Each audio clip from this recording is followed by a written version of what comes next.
Hello, my name's Camilla and I come from England. And welcome to this video on prepositional phrases.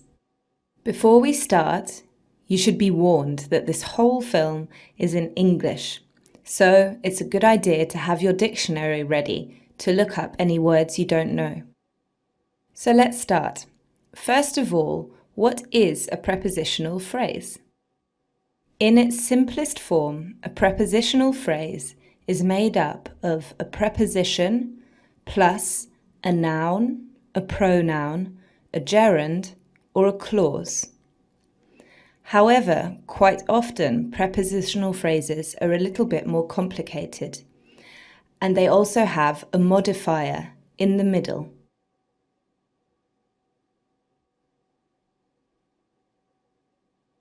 For example, at home, in time, on the bathroom floor.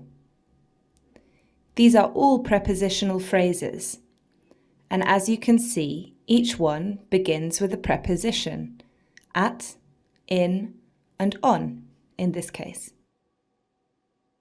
It's then followed by the noun, pronoun, gerund, or clause. So what is the purpose of a prepositional phrase? Well, it functions as an adjective or adverb within a sentence. And we also use prepositional phrases a lot in English as expressions or figures of speech. And these are the prepositional phrases that we will be focusing on in this video. So, let's start. Here are a few common prepositional phrases. By mistake. Carol took Tony's bag home by mistake. Oops. At the same time. If you wait 5 minutes, we can both leave at the same time. In my opinion. In my opinion, Lady Gaga is a musical genius. By accident. I'm sorry, miss. I only cut off Mary's hair by accident. About time. Bobby, where are you? It's about time you came home. Against all odds.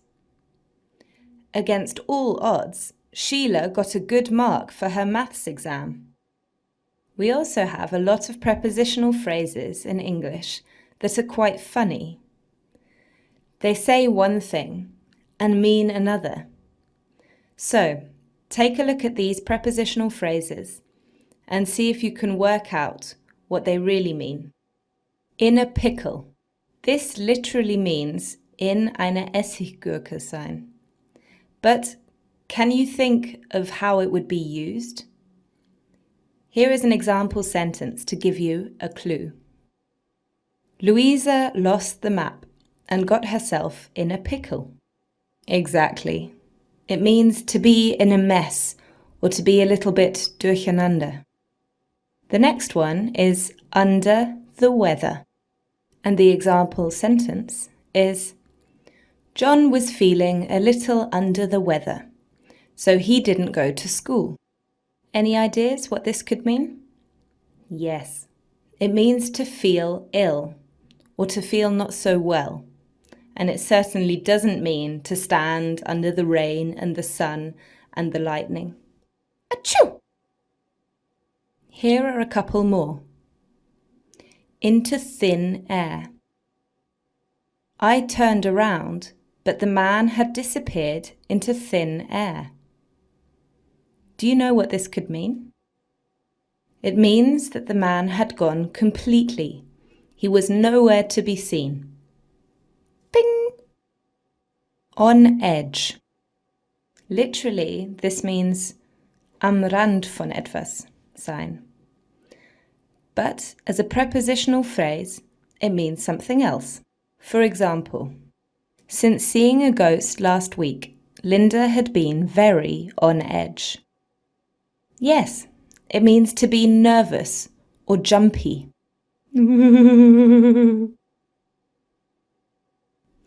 Now it's time for a little quiz. Here are 3 prepositional phrases in picture form. Can you look at them and guess what they could mean?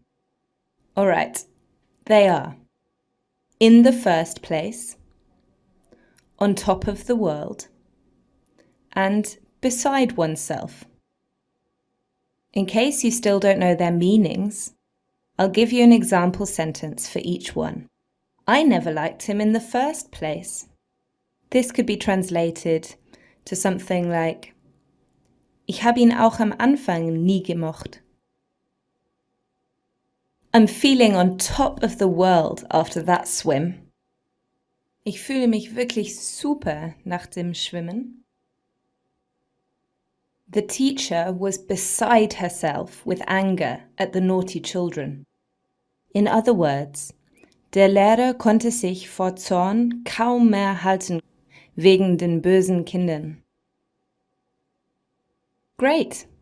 Well, we're getting to the end of the film now. But before we go, you should know that there are many, many more prepositional phrases than the few I have mentioned in this film. For example, in control, die Kontrolle haben. At least, zumindest.